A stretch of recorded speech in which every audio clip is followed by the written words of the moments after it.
Fala pessoal, tudo bem com vocês? Muito bom dia, muito boa tarde, muito boa noite a todos. Vocês estão bem? Eu estou muito bem, na medida do possível. Acabou de acabar o Grande Prêmio do Qatar de 2025, tá? Vitória de quem mais? Dele, né? Do Max Emiliano Verstappen, né? É o nome dele, né? Tem algumas considerações sobre essa corrida, mas eu vou falar depois que eu falar os resultados dos pilotos, tá? Resultado da corrida, aí nós vamos falando de cada piloto aqui. Assim, não tem muito o que dizer de uma enorme safra de pilotos, mas enfim, vou me separar para dizer da Red Bull e da McLaren. Eu vou falar os resultados aqui e tudo, né? Acentuando um piloto ou outro, tá?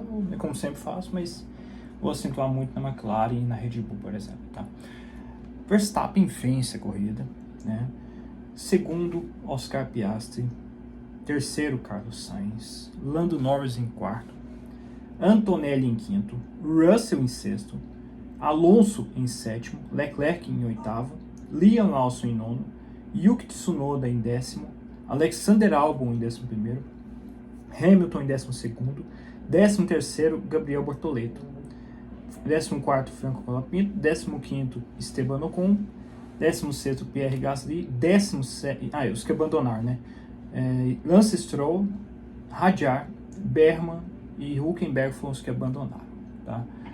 No campeonato de pilotos, né, que agora vai ser para a última corrida, né, como já era já previsto, seria quase impossível o Norris ser campeão, né, nesse grande prêmio. Mas enfim, vamos lá. Norris em primeiro com 408 pontos. Verstappen em segundo com 396. Piastri em terceiro com 392. Russell em quarto com 309. Leclerc em quinto com 230. Hamilton em sexto com 152. Antonelli em sétimo com 150. Alexander Albon em oitavo com 73. Sainz em nono com 64, Hadjar em décimo com 51 pontos, Hülkenberg em décimo primeiro com 49, Alonso em décimo segundo com 48, Berman em décimo terceiro com 41, Liam Lawson em décimo quarto com 38, Yuki Tsunoda em décimo quinto com 33, Ocon em décimo sexto com 32, Stroll em décimo sétimo também com 32, Gasly em décimo oitavo com 22, Bortoleto em 19º com 19 e Franco Colapinto e Jack Durham zerado nos pontos. No campeonato de pilotos, a McLaren já é campeão já faz séculos 800 pontos, né? Exatos 800 pontos, né? Mercedes em segundo 459, a Red Bull em terceiro com 426, a Ferrari em quarto com 382, a Williams em quinto com 137, em sexta a Racing Bulls com 92, em sétima a Aston Martin com 80, em oitava a Haas com 73, e a Sauber em nono com 68 e a Alpine em décimo com 22. Gente, eu vou ser muito sincero com vocês que para mim, mais uma vez, os pitstops obrigatórios, mais uma vez,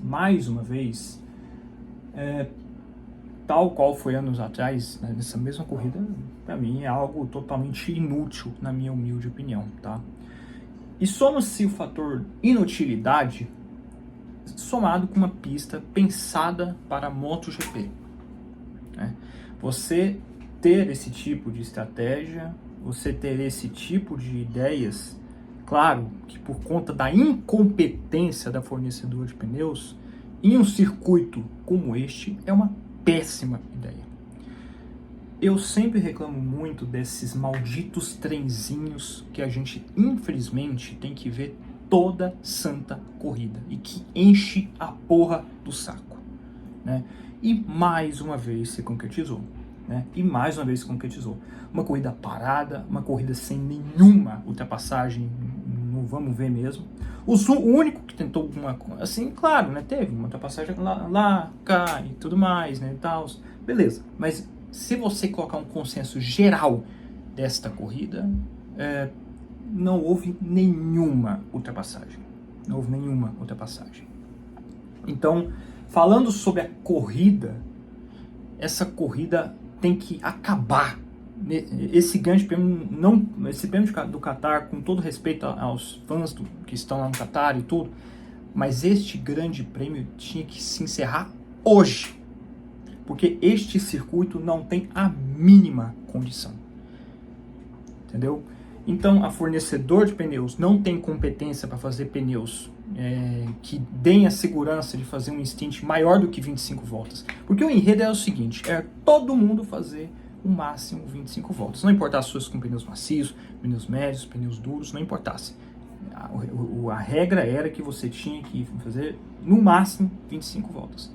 E todo mundo fez a mesma estratégia. E a única variação de uma posição lá ou cá era simplesmente na meritocracia de cada equipe, de se quem errava ou quem não errava. Era aí que se decidia. É basicamente uma Fórmula 1 dos anos 2000, onde tudo se resumia a uma ultrapassagem nos boxes. Dependeria da estratégia nos boxes e não na pista, onde todo mundo quer ver. Então, foi um regulamento, foi um grande prêmio. Se a Fórmula 1 quer abordar isso em outras pistas, saibam que nessa pista será uma verdadeira tragédia. E quando é uma vez, como foi lá em 2023, é uma coisa. Agora, quando acontece 2 vezes, como aconteceu de novo esse ano, é incinerado a isso, né, gente? É incinerado a isso, né? É incinerado que a corrida vai ser um tédio que só, né? Então, eu fico puto porque é um tédio. A gente vê um monte de pilotos se perseguindo entre um e o outro e não vê nenhuma ultrapassagem, não vê nada, né? Então, né? Falando sobre Max Verstappen. O Verstappen, gente, eu vou falar do Verstappen e da Red Bull e eu vou falar dos pilotos da McLaren. Tá? Não tanto dos pilotos, mas da equipe McLaren. O Verstappen, para mim a coisa é muito simples. O Verstappen e a equipe Red Bull têm mentalidade de equipe campeã. De uma equipe que está acostumada a vencer corridas. De que está acostumada a vencer campeonatos. Né? E ela leva isso até quando as coisas não estão a seu favor. O Verstappen sairia deste grande prêmio com uma altíssima hipótese de sair da disputa.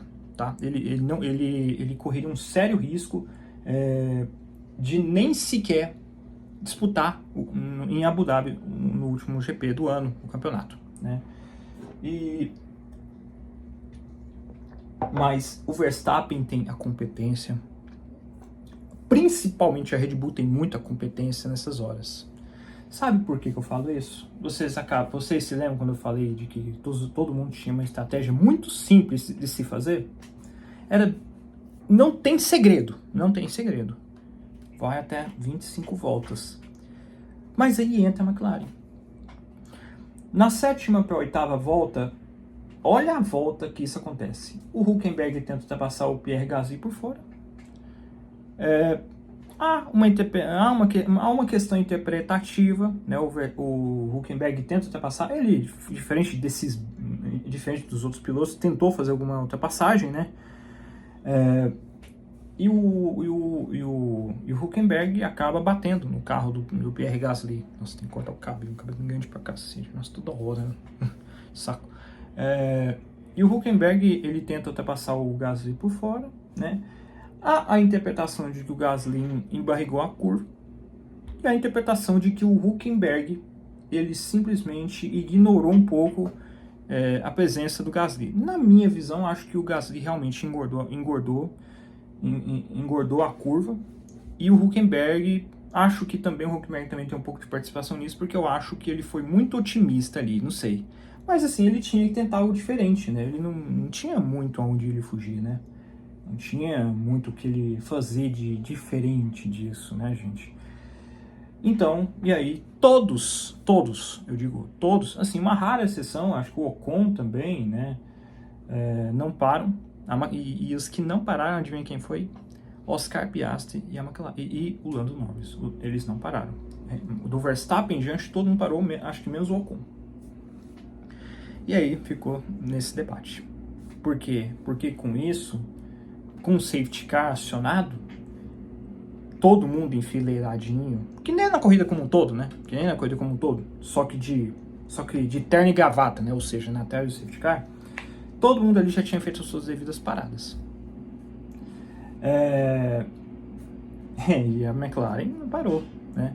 E a McLaren tentou e não conseguiu. E não conseguiu obter ritmo suficiente. Claro que eles poderiam até ter parado na fila de trenzinhos que se tinha do Alonso em diante, né? Do Alonso, que acho que estava em quinto na ocasião, se não me engano. Quinto ou sexto. Mas nem o Lando Norris nem o Piastri conseguiu parar e ficar atrás. Porque aí sim eles teriam corrida completamente prejudicada.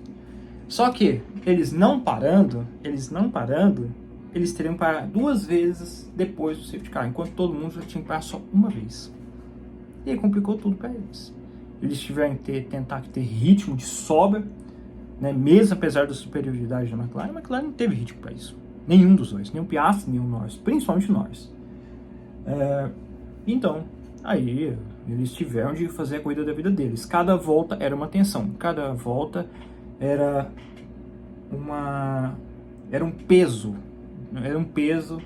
de não posso errar, né? E aí eles fizeram, e o Norris e o Piastri fizeram seus devidos pitstops. O Piastri, por ter mais ritmo que o Lando Norris nesse final de semana, conseguiu parar à frente do Sainz e do Antonelli. O Norris não. E enquanto isso, o Verstappen, que tinha feito tudo como deveria fazer, acaba ficando na primeira posição e só que administrar, não tinha muito o que fazer. Nem acho assim que teve tanto brilho assim do Verstappen e tudo, porque ele fez tudo que tinha que fazer, porque ele tem uma equipe, e ele nem que precisava, ele só precisava ter uma equipe com mentalidade de campeã para fazer a estratégia simples que ele fez. E nem é porque precisa tanto assim de uma equipe com mentalidade de equipe campeã para fazer a estratégia que todo mundo fez. Todo mundo, assim que acionado o safety car, todo mundo foi lá e parou. E aí acaba a corrida com o Piastri em segundo, com uma cara de esgoto, né? Porque ele tinha tudo para vencer essa corrida, ele tinha muito mais ritmo que o Verstappen, ele tinha mais ritmo que o Lando Norris, ele tinha tudo para ganhar essa corrida. O Piastri, ele é um piloto excepcional, assim, a performance dele, mas eu acho assim também que é muito porque só ele parece que sabe andar bem nessa pista. Ele é um piloto assim que tem uma como é que fala? Assim, muitos pilotos têm, né, dessa tendência de conseguir andar mais em derivadas pistas do que em outras, né? E o Piastri, se ele pudesse falar uma pista que ele gostasse, assim, que se todas as corridas do ano fossem no Qatar, o Piastri seria campeão faz tempo. Então a McLaren, com a sua mentalidade patética, ela não para nem o Norris e o Piastri. E aí fica por isso. O Norris totalmente prejudicado, o Piastri talvez até mais ainda, porque o Piastri, além de tudo, ele vai ter que... O Piastri agora, gente, está em terceiro. E a chance dele ganhar o campeonato é muito menor, né? O Norris agora está com 12 pontos no campeonato de diferença. Ou seja, o Norris pode terminar em P3. E tudo isso, e eu vejo muitos fãs do Verstappen que vão atacar o Antonelli, porque o Antonelli, que estava à frente do Lando Norris, e o Lando Norris na ocasião estava em quinto, o Antonelli na penúltima volta comete um erro, né? E aí o Lando Norris consegue fazer a ultrapassagem. Então o Norris conseguiu até amenizar. Eu acho que o Norris saiu de P4 assim, até de boa, porque ele pensou assim, pô, eu tenho carro, eu posso não... Vai chegar em Abu Dhabi, eu posso até não ter um carro para ser campeão. Posso até não ter um carro para vencer a corrida. Mas eu me garanto que acho que posso ter um carro para ganhar, para estar no pódio. E se o Norris estiver no pódio, já era, tanto para o Piastri quanto para o Verstappen. Tudo que o Norris tem que fazer é estar no pódio, basicamente, para ser campeão, né? E aí entra muito essa questão da McLaren. Porque a McLaren, ela pela segunda corrida consecutiva, consegue prejudicar seus pilotos de uma maneira muito, muito pesada. Principalmente em Las Vegas, né, com a questão do carro baixo, né? E aí eu fico pensando como é que uma equipe tão incompetente, nas horas mais decisivas, consegue ter 800 pontos no seu currículo e já ser campeão com muita antecedência. Ano passado eu toquei muito na tecla de que a McLaren é uma equipe com um carro forte, com um carro muito bom, um carro muito bem acertado, para várias pistas inclusive, mas é uma equipe que não tinha mentalidade de campeão. Eu achava, e isso realmente se confirmou, que ela tivesse recuperado aquele lado campeão que ela tem, aquela mentalidade campeã que ela tinha nos anos 90, nos anos 80, 90 e 2000, mas eu acho que não. Porque a McLaren, para mim, só se beneficiou esse tempo todo de ter um carro muito melhor do que o restante. Porque o mental desses vagabundos da McLaren, eles não têm mental de campeões. Quem quer uma equipe que quer um dos seus pilotos seja campeão, não se arrisca como eles se arriscaram hoje. Quem quer ter um piloto campeão da sua equipe, não abaixa tanto o carro quanto abaixou em Las Vegas, para ser desclassificado depois. Então, uma equipe como a McLaren de hoje não tem mentalidade. Acho que o Norris e o Piastri, se a gente quiser colocar aqui na ponta da caneta, nem são tão culpados assim. O Piastri fez tudo o que podia e um pouco mais. O Piastri, para mim, deveria ter sido piloto do dia, mas não foi por uma questão de segunda posição e tudo. Mas a McLaren não tem esse pedigree para ser campeão. Ela pode ter um excelente carro, ela pode ter dois pilotos muito bons, né? Apesar dos haterzinhos aí que tem, tudo, mas são dois pilotos muito bons também. Não no nível do Verstappen, mas eles são pilotos muito bons, fazem o que tem que fazer, né? Mas, infelizmente, a McLaren não tem essa mentalidade. E para mim, se o Verstappen ganhar este título, vai ser pela meritocracia do que ele fez esse ano. Eu acho muito difícil, eu não acho ainda que ele vai ser, não acho ainda que ele... Esse P4 do Norris foi muito prejudicial ao Verstappen. Eu acho que esse P4 foi muito prejudicial. Tem muito peso essa falha do Antonelli no título, na minha visão. Tá? Na minha humilde opinião, tem muito... Porque eu acho que a McLaren tem carro para ter os dois carros no pódio no próximo GP. Entendeu? Mas ela tem carro. Mas a McLaren, a gente vai ter que se questionar, a McLaren tem mental para Abu Dhabi? O Norris, beleza, cometeu algum errinho ali e tudo mais, mas o Verstappen também cometeu erro nesse final de semana. O quali dele para a corrida sprint é um exemplo disso. Então todos os três pilotos, né, que estão na disputa cometeram seus erros em diferentes momentos do final de semana, mas cometeram erros. Mas a McLaren comete o maior dos erros, porque ela conseguiu em Las Vegas e hoje colocar essa disputa até o último Grande Prêmio.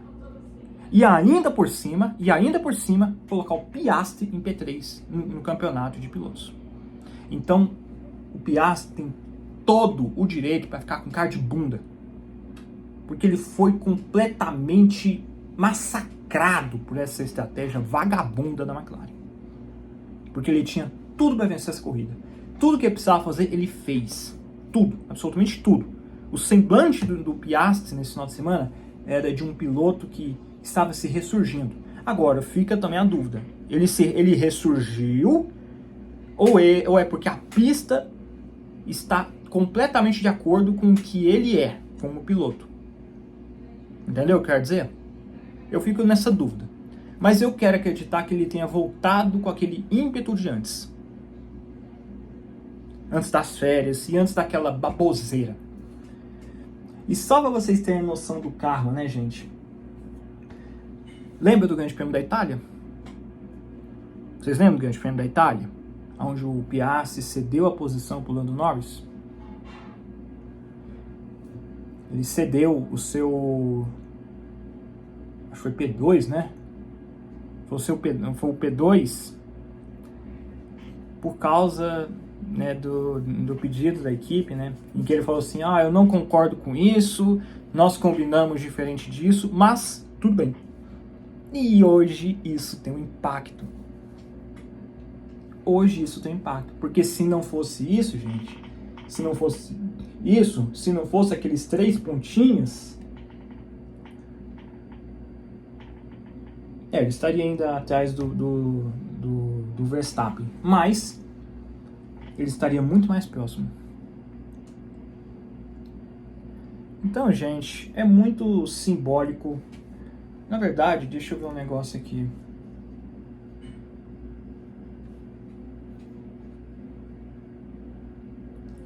Deixa eu ver um negócio aqui, gente, só um instantinho.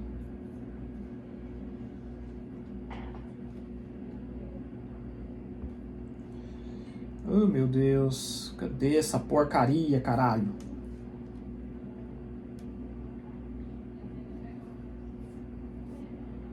Odeio uma calculadora que eu não preciso, meu Deus do céu. Quero ver um negócio aqui. 208.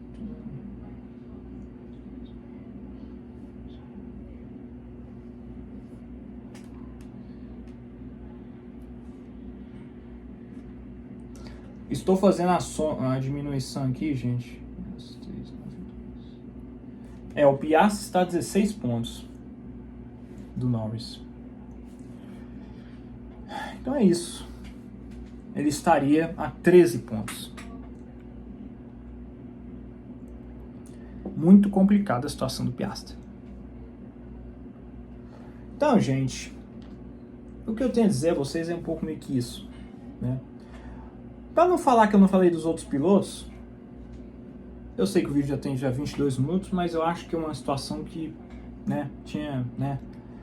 Falar aqui do Carlos Sainz, né? Eu acho assim que eu vou falar aqui um pouco dele e tal, que eu acho que é um piloto assim que a gente merece certo destaque. Sainz em terceiro, né? Eu acho que é muito emblemático esse terceiro lugar dele, até porque ele inclusive terminou a 6 décimos atrás, à frente do Lando Norris, inclusive. Ele estava com um carro muito comprometido. Mas então, gente, falar do Sainz, acho que isso explica porque ele deu tanto trabalho pro Leclerc na Ferrari, né? Porque com esse resultado ele vai se aproximando muito mais do Albon, né, que estava uma certa margem de pontos e tudo. E o segundo pódio dele, né, na Williams, né? Um cenário completamente inacreditável. Mas é claro também que a gente também tem que entender que o posicionamento de boxes, acho que da Williams, beneficiou e muito para isso, tá? Porque como todo mundo parou de uma vez, o Sainz foi um dos melhores beneficiados nisso. Porque ele, acho que os boxes dele, eu não tô lembrado, mas é um dos últimos. E como ele estava numa posição boa, muita gente que estava à frente dele teve de esperar outros pilotos passarem, né? Então, claro, também assim, teve uma questão de sorte também nisso daí também, né? Posicionamento dos boxes também foi um fator que beneficiou muito o Sainz nessa corrida. Acho que eu não tenho muito mais o que dizer, né, de outros pilotos aí que eu já estou cansado já de falar, né? O Hamilton em P12, né? O Hadjar também, né, coitado. Última volta, né, cara? Uma ou duas voltas pro final, o pneu do cara fura, né? Ele tava numa posição boa, acho que ele tava em sexto colocado, né?